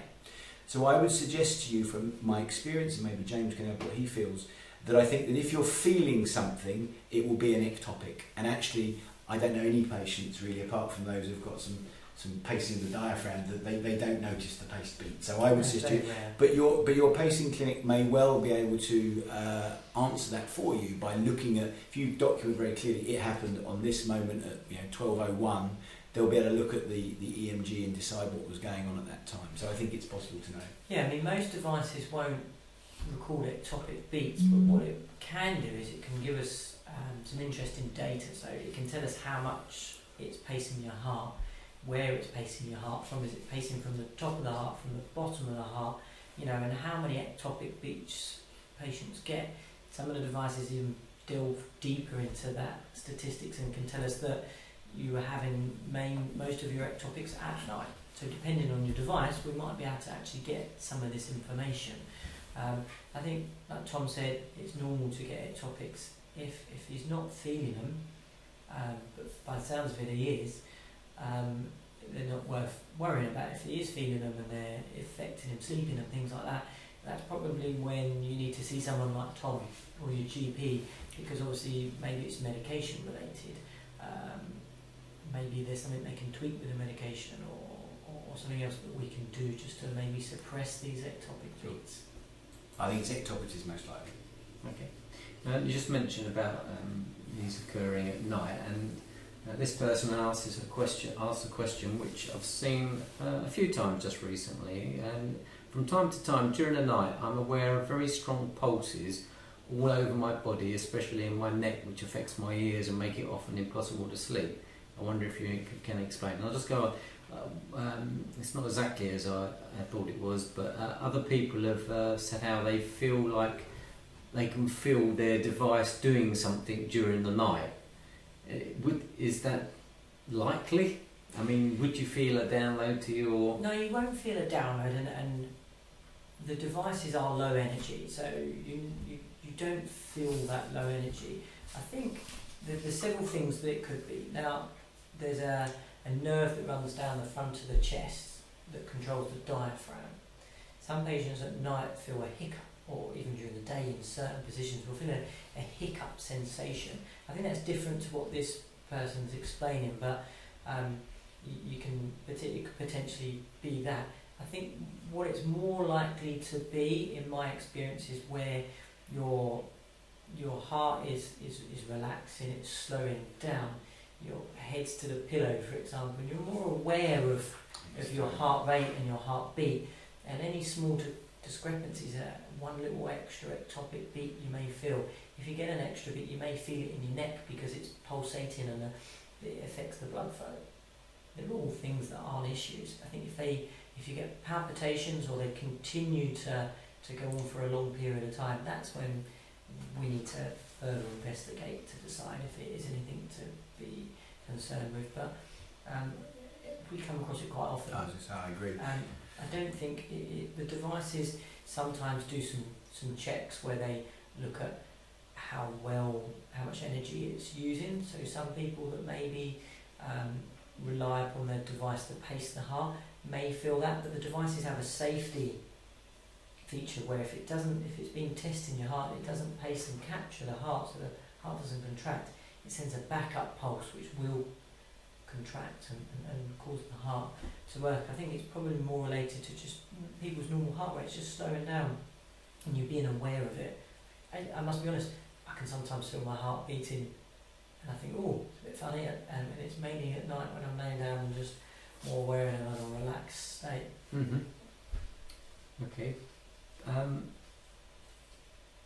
Prior to our conversation online, I was telling you about how my device beeped while I was on holiday after I'd had a bit of an episode. And this person, and I know I've seen this very often, our devices are beeping. Can you show us what it sounds like and explain why they are beeping and when? I know we possibly can't now, but is there any resource online that you can go to the manufacturers' websites? No, really good question. The manufacturer, it varies. There's not an international standard, to be honest. Some of them have audible alerts and some of them will have vibratory alerts and some of them don't have any at all. There's not an international standard, unfortunately. The ones that buzz, they buzz. You can feel them vibrating. It's like holding your phone, your mobile phone. The audible alerts are going to sound like an emergency siren, so you're going to get your neenor, neenor, neenor sound, and that will probably repeat every 8 hours or so. The purpose of an audible alert or a vibratory alert is to let the patient know that they need to get in touch with their clinic because the device needs to be looked at. Lots of different reasons. The main reason is that the battery's reached its point where we need to replace it. But there are other issues where maybe some of the lead measurements are a bit untoward and it wants us to have a look at that. It may be the other common one is where in your case it was trying to communicate with your home monitor, but because it hadn't been able to communicate with your home monitor for 2 weeks, it sent you an alert to say, hey, there's an issue that I want you to look at. And then you got in touch with us. Mm-hmm. And so it's very difficult, but just listen out for an emergency siren or a vibration. But there's nowhere on the Not as far on the as I'm aware. internet that we can sort of educate ourselves about. Ask your cardiac physiologist at your next check in the clinic if they can reproduce the sound. Some of the devices you can reproduce the sound so you know what it's like. Unfortunately, we generally deal with older patients, so they can't always hear the noises, and sometimes if it's buried beneath the muscle, you can't always hear it as well, and that goes the same for the vibratory alert as well. So it's just an added extra that the manufacturers try to use to help some people out, as many as possible, really. Okay. I think we've got the last two specialist ones for yourself. My cardiologist didn't change my drugs after my last shock. He increased the pacing to 70. What is the thinking behind this? Yeah, so I think that you have to trust in the person looking after you to understand your own clinical picture. I think that's the first thing to say. But I can imagine the reason would be that the person's feeling is that your drug therapy is good, whatever that looks like. And that sometimes changing things for the sake of changing things makes things worse. And so I think that if you haven't had many shocks over a period of time and you happen to have one, then to be fair, the device has done what it's supposed to do. The reason why he may have increased the backup pacing is very commonly if you go too slow, you can then bring about an ectopic, which brings about a train of arrhythmias, which can then set off a nasty arrhythmia from the bottom part of the heart. Whereas if you set that backup rate slightly higher, then that is less likely. And therefore the chances of you then having a nasty arrhythmia which requires a shock is lower. So I think that's a very reasonable and established thing to do to prevent the device. And bear in mind your cardiologist will have sight of why the device shocked, what it looked like just before, what the device had to do to make it better. Then I think he's in an absolutely great position to then decide what the best therapy is to try and prevent that from happening again. So yeah, no, definitely. I think I'm spot on there. So if you're getting the odd ectopic beat, we know that's benign and that's not going to cause most people a problem. If, however, you get lots of ectopic beats and they come more regular, then that sets up the likelihood of having a cardiac arrest. So if you pace the heart quicker, you sometimes have this effect where it gets rid of the ectopics and you're able to just to go a bit faster to suppress them. It seems to work really well. I'm not sure why, but it does really well. So I would imagine that's the likely cause for that one. Okay, this is just you possibly may not know this. I work in aerospace engineering. It would be interesting to find out about how the ICD is made, materials, machining and testing and stuff. I did post a link to a video the other day which showed someone taking an ICD apart in a rather brutal way with a Dremel, but it was very interesting and it gives he knows that obviously his YouTube site is about dismantling things and he knows various bits, but obviously it's a very complicated piece of equipment. Is there anywhere that this person can go and look? You know? Yeah, I must be honest, not as far as I'm aware. A couple of points though, because it is really interesting, is that most people aren't aware that these are actually handmade. Really? Your look says it all. There's a big manufacturing plant for one of the companies in Ireland. They hand make these devices. It's like the stents. They're all handmade. These don't roll off a conveyor belt. They're handmade by skilled individuals with small hands, essentially. And that's another reason why they cost so much money.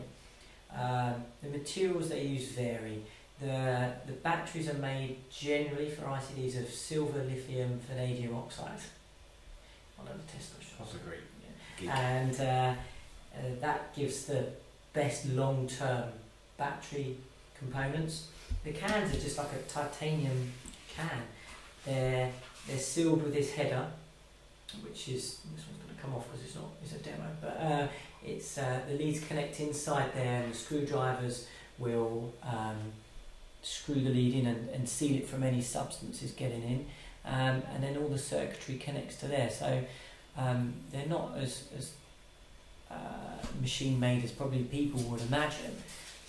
There isn't anywhere that you can necessarily see. My advice, if you're more interested about devices, about arrhythmias, is to obviously be part of this group.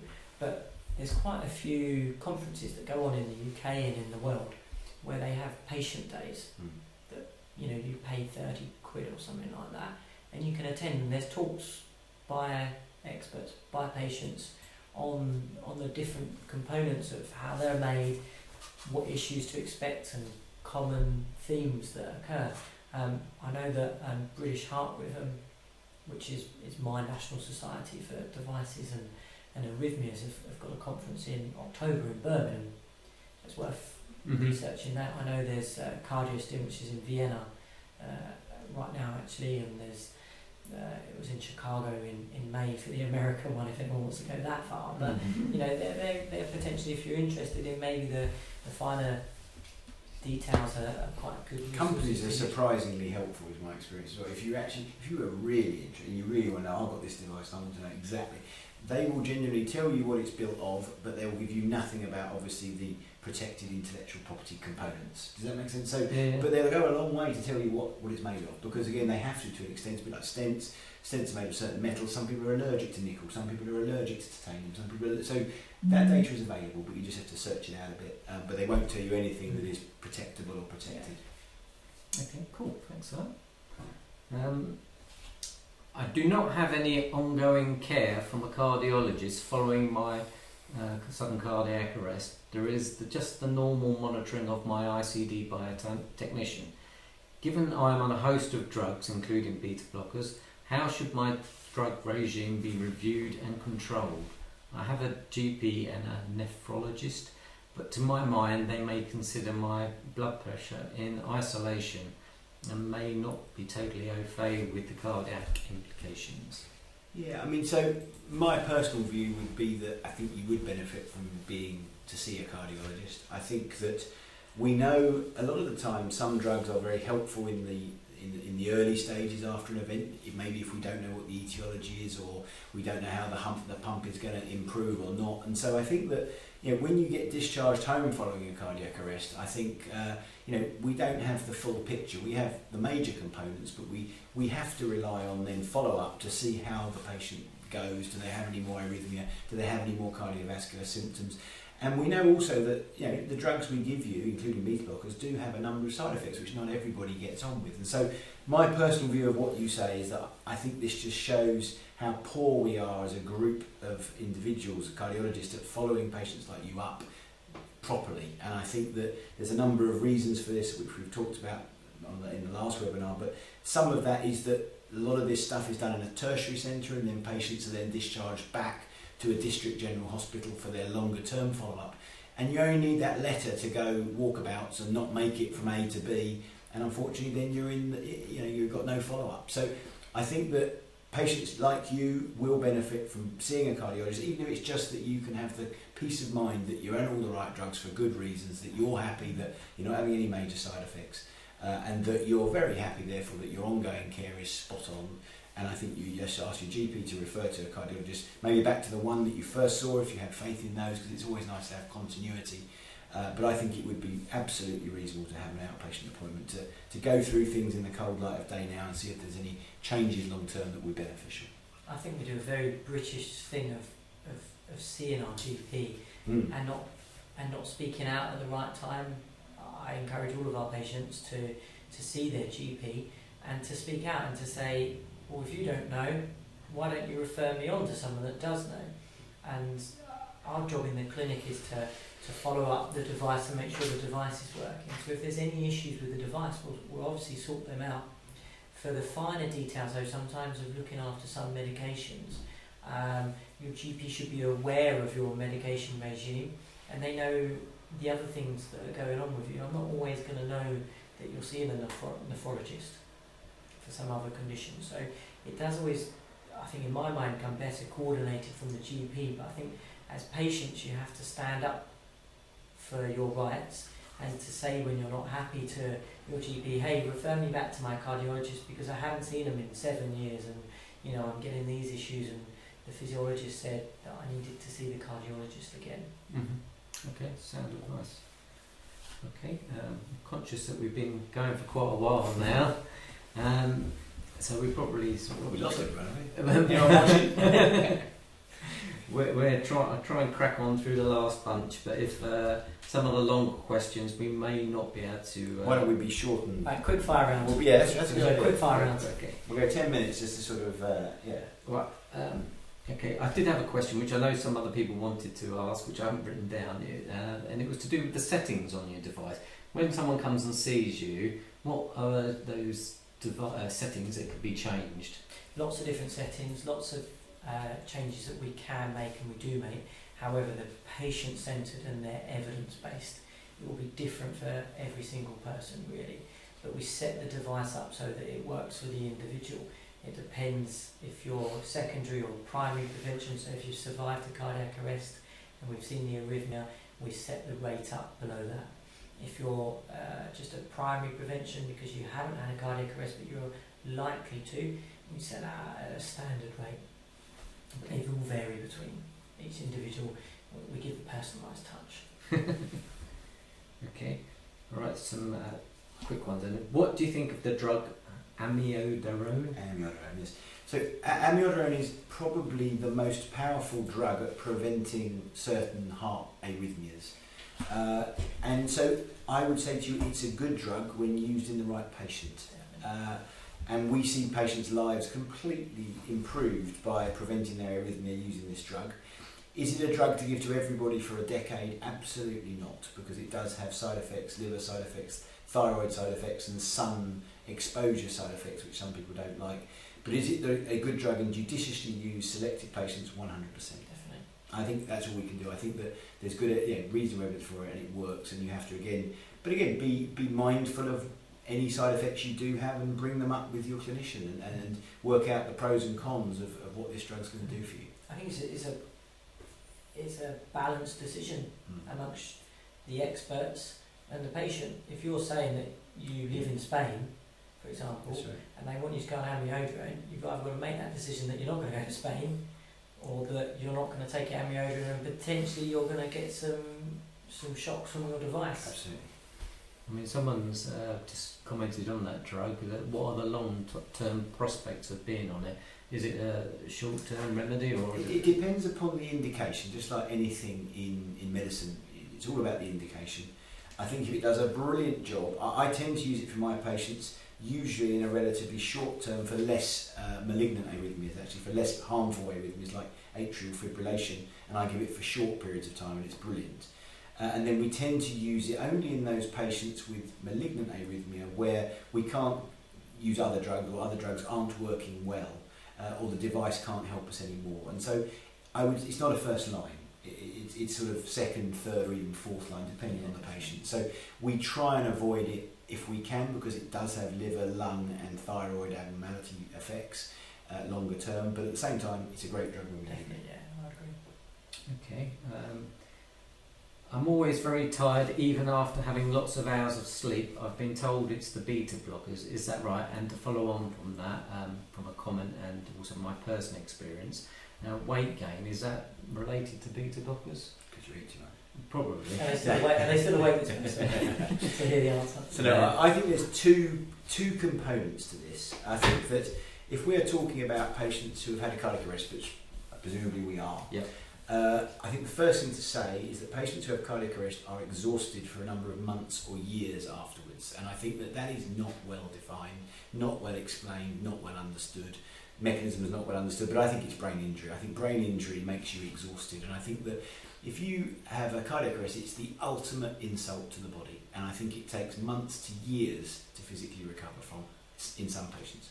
When you then add on top of that a number of drugs that can then make you tired as well, it's, in my view, no great surprise that people feel exhausted after this on decent doses of beta blocker, or maybe on some blood pressure pills that they've never been on before that lowers their blood pressure. So I think, for me, it's absolutely expected, and I think it's a combination of an incredibly severe illness, but not only that, drugs that would, in people who are healthy and fit and not have cardiac arrest, would also feel more tired. So add it all together, and I think that's what you get, I'm afraid. But I think do not underestimate the tiredness effect of cardiac arrest. What do you think of coenzyme Q10, ubiquinol? The research looks great. Yeah, I mean, Never heard of it. no, this was out some years ago, actually, as a sort of. I don't think the idea behind it is it's necessarily good for all cardiac arrest, but I think it's potentially. I don't know that there's any good randomised controlled trial, which is actually what we need to prove benefit of anything to prevent coronary disease. I think it potentially prevents coronary disease by having an antioxidant effect. But the trouble is, because it's cheap and over the counter and not worth anything, so you can buy them for about £8 or something, then there's no commercial gain by doing a 10,000 patient randomised trial, so it will never happen. And so I think that if you want to buy it and take it, great. If you don't. But I don't think it's a game changer. Is it common to keep getting chest infections following my heart attack and then subsequent cardiac arrest? So I don't think it's uncommon. I think probably the driver is, I think, again, we don't know, we don't have the information, but after a cardiac arrest, often the heart muscle is weaker. And when the heart muscle is weaker, you often get fluid in your lungs. And if you get fluid in your lungs, it's like a soggy sponge. And I'm afraid you are then, by definition, more prone to infection. So the answer for me is yes, and the mechanism is because the heart may be weaker. If the heart's not weaker, then for me it's a little more difficult to explain. But if the heart is weaker, then it will generally be that's the mechanism. I think a key point there is just to keep an eye on the wound as well, though. I think if you've got signs of infection and they're not going away with repeat antibiotics and your GP thinks it's a chest infection, keep an eye on your wound. Yeah. Okay. I was told I have the new type stents and will be stent free in 2 years. What does this mean? It terrifies me to think I won't have stents and I'll get blocked arteries again. Yes, okay. So the new stents are called Absorb, and they're no longer put in, interestingly, or not at the moment. So they do disappear, but there is good evidence that they disappear, leaving, if you like, no trace, and that the artery then remodels afterwards very nicely. At the moment, they are a little bulky, and actually in the first 5 years, potentially are associated with a slightly increased risk of blood clots forming within it. So I think that the risk potentially is a very small risk of a blood clot forming within your artery, but while your stent was put in 2 years ago, I hope, then you should be free from that risk. But the fact that the stent has disappeared, most people perceive as being a good thing, because you haven't got metalwork staying there for the rest of your life that potentially can cause clots on it. So the idea is a good one, to put it in, open the artery, salt the artery, and disappear as if it was never there. It's a perfect scientific solution, but the technology, as of yet, is not quite perfect. Okay. Just going back to the beta blocker one, is there an alternative that people can take that won't cause weight gain or increase in blood sugar? Still what beta blockade action, isn't it? In heart failure, there is a drug called ivabradine, which is very good at slowing the heart rate down, which is often what we're trying to do with a beta blocker. We're trying to slow the heart muscle down, make it work less hard, and actually improve the ejection fraction in the bit. But ivabradine doesn't have the same beneficial effects on arrhythmias that beta blocker does. So unfortunately, beta blocker is a really good drug, but it does have associated with it a number of effects that can be suboptimal for patients' life, Okay. which is a problem. I had a heart attack which triggered a number of cardiac arrests. I don't have an ICD. Is there any research or statistics which suggest that a further heart attack would also be likely and result in a cardiac arrest, or is there any increased risk of a heart attack survivor later having a non-heart attack related cardiac arrest? Yeah, I kind of get what you're trying to say, but I think it's quite difficult to answer that question.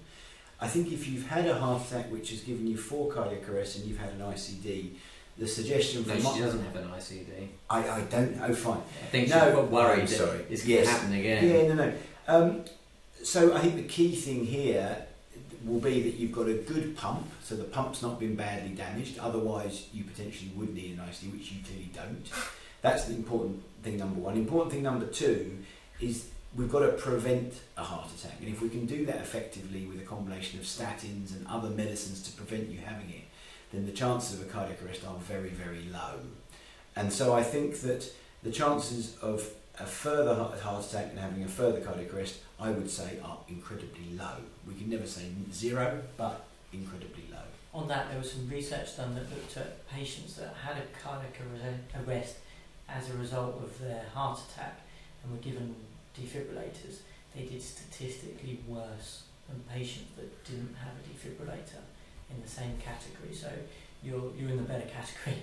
Yeah, absolutely. And when you've got an absolute hard cause causing it, if we can prevent that cause happening again, then that puts you in relatively good shape. So I think that, I think you'd be incredibly unlucky. Okay, you've virtually answered this question before I've even asked it. That's a bit like the 2 Ronnies, wasn't it? This person doesn't have an ICD and they had a heart attack which was the cause of their cardiac arrest.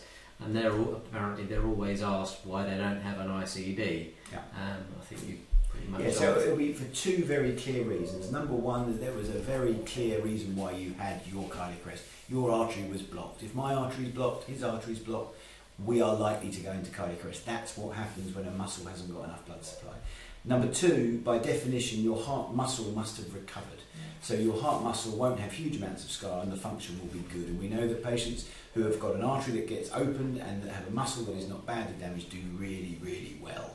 And so, as James just said, there is absolutely no benefit from you having an ICD. In fact, all you'll do is have all the risks, which are infection, bruising, living with an ICD, and all the other things without any perceived benefit. So, complete waste of time. But the key thing is prevention of a further heart attack. That is absolutely vital. Okay, and this is sort of follows on from those about who gets an ICD. In the UK, we implant ICDs significantly less when compared to Germany. And this person supplied a chart of data compared to Germany, France, Italy and a number of other European countries. Is the UK's criteria for implanting ICDs as defined by NICE in need of review?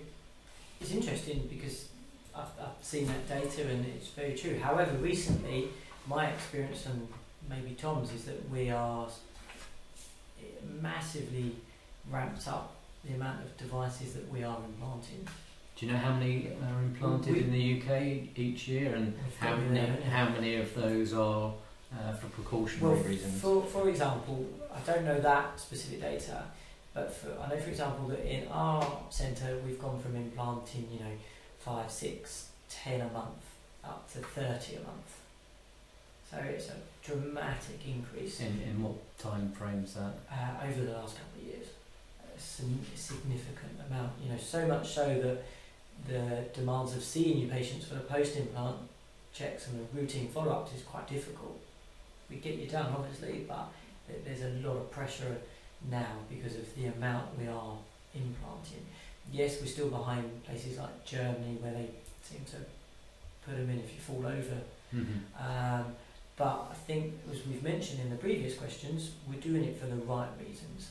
I know that NICE guidelines sometimes seem a bit backward or behind the times, but in my experience they're pretty reasonable, and we don't want to implant devices in the wrong people because it can be catastrophic and you deal with the consequences of infections and bruising and inappropriate shocks and patients, the simple things like not being able to go on holiday because they can't afford the insurance to go away on holiday. So I think we mustn't presume that more is actually correct. Yeah. So I would suggest we are probably still under implanting generally, but I would suggest that Germany is over implanting. Yeah. So the correlate that you're looking towards is wrong, if that makes sense. Because they get paid for every device they put in. So if I'm a device person, why wouldn't I put a device in? So it's the wrong. Whereas in the UK, we all get paid the same, regardless if we put one device in, 10 devices in. As long as we've got to put them in the right patient. So I would argue to you that I think we are a little bit under because of resource and because of setup, etc. But I would suggest that they're over implanted. Interesting though, we are nearer the top now of CRT defibrillators and CRT pacemakers. Mm-hmm. Our focus is more shifting on the heart failure side of things, and there's been some studies over the last few years that have probably changed our perspective and our practices so that we do implant more CRT defibrillators than bog standard ICDs, to be fair. Mm-hmm. Okay, this is a little bit of a long question. My very fit and active husband had a cardiac arrest in 2015. He has a gene fault to do with the ryanodine receptor, but it's not conclusive that it's the cause due to limited research today. They're working with a specialist in Manchester. His mum has since been found to have a fast heart rhythms, 137 resting heart rate, and bradycardia. My husband's resting rate is 40 BPM, but his defib downloads show in the last 6 months he has had 100 fast VF, which has been paced out of. Could the combination of the gene fault on his dad's side and these fast rhythms from his mum be what caused it, and I'm assuming the cardiac arrest? I've got to, again, hold my hand up and say I don't honestly know what a ryanodine receptor is. And I think, to be fair, if you're under a specialist in Manchester, and Manchester is an incredibly good heart centre, I think I would ask them this question, because they will have heard of the receptor, because by definition that's why they did the test. I think the honest answer is I think anything is possible. I think we don't understand these things as well as we need to, and I think only by doing genetics, MRI, imaging, better everything and research can we possibly understand what's going on in the future and make our care better. So I'm sorry to be sort of generic on the response, but I think it's unfair to do anything more specific. There's some limited studies out there that potentially suggest that ultra endurance athletes can damage their heart. I've only seen it in like the ultra endurance athletes though. You know, you're a marathon runner, wasn't he? Yes, this person did do marathons. I don't think, unless he was running marathons each week, it's probably unlikely to be the cause. I previously ran over 10 marathons as well before my cardiac arrest. So. Yeah, no, I don't think, you'd have to be doing some significant mileage to... No, I was never doing that. To cause an issue, I think, personally. Okay.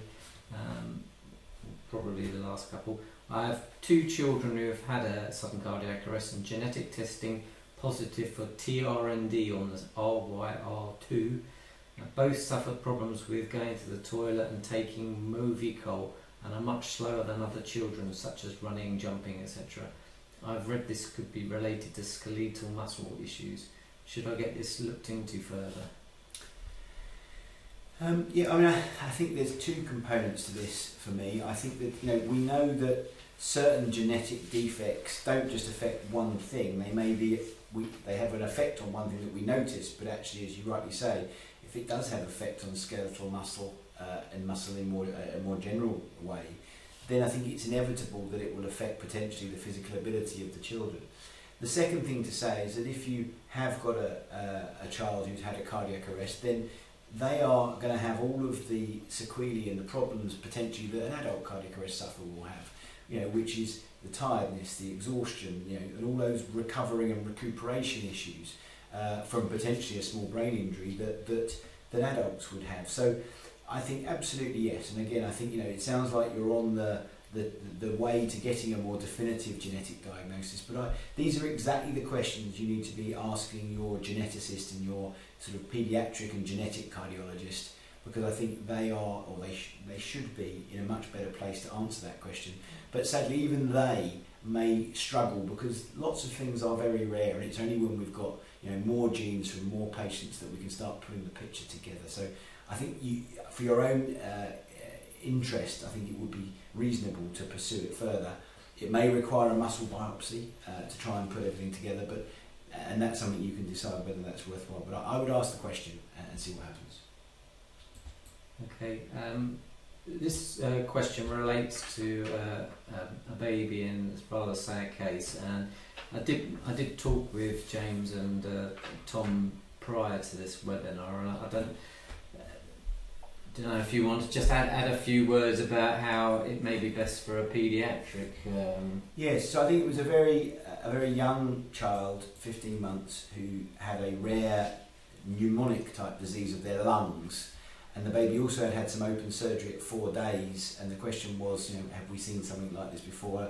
And again, sorry to sort of pass the buck, but I think it's only fair to say that we are both adult cardiac specialists, and to comment on things well outside of our expertise is in my view, unhelpful. And I think that unfortunately this case would be best discussed with the relative paediatrician in the cold light of day, because I think that when you have a terrible incident, be it a cardiac arrest or be it a baby who's passed away, I think a lot of the questions come up sometime after the event, and so I think it would be worthwhile reconnecting with the experts and the people you dealt with at the time, and coming back with these questions to help you sort of grieve and to come through the process, would be my opinion.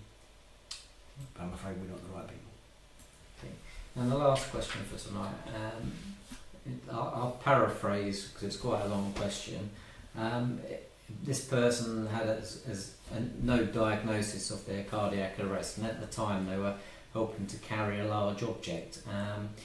And they'd seen a recent study which says there are 5 main causes for cardiac arrest, and one of those can be when there is an imbalance of potassium and magnesium in the body when it is under duress, causing problems with electrical flow.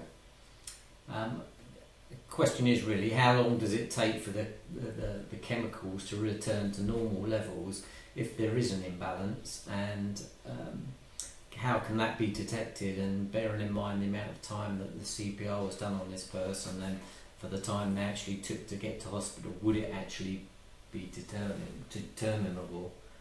A blood test requested by a GP a few months ago found these levels to be normal. I guess he's just trying to find a reason. And to me, I've read lots about potassium and magnesium, eating bananas and all that sort of thing daily. I don't do that, but is that something that cardiac arrest survivors should do?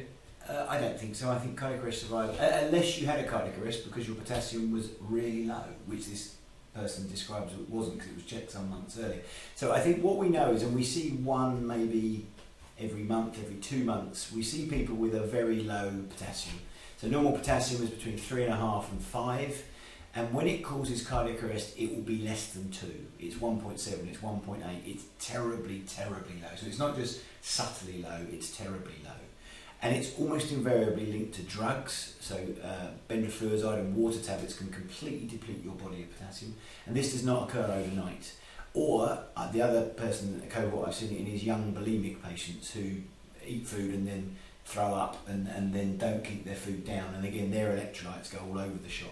So I think it is a very legitimate and real cause of cardiac arrest. In patients with who have a heart attack and then have a cardiac arrest, it may be they have lower magnesium levels and slightly lower potassium levels that makes them a little more electrically likely to go into a nasty arrhythmia. But I think that if it's the sole cause, you will find out, because when you come to hospital, it will be really low. It won't be subtly low, it will be really low. So is it the cause of your cardiac arrest? I think very unlikely, because you would have picked it up when you got to the hospital. That would be my view. But I think, like all these things, it's the sum of the small parts. So why does someone with a blocked artery have a cardiac arrest and the next person come along not? It's lots and lots of things. Some we understand, some we don't. Individual, isn't it? Okay, I think that pretty much just about concludes all the questions. We haven't had too many come in, and we've answered most of the ones that have as we've gone along. So I'd just like to finish off with a couple of things about the sudden cardiac arrest group. So I don't know if you've seen the leaflet, and the leaflet that was advertised in the group. We've got quite a few of these to distribute to any hospitals that you happen to be going to. Just drop SADS, cardiac hospitals, not just any old hospital. Drop the SADS an email and tell them where you want them for, and they'll send them out to you. It'd be really helpful if you could get them to other people like yourselves.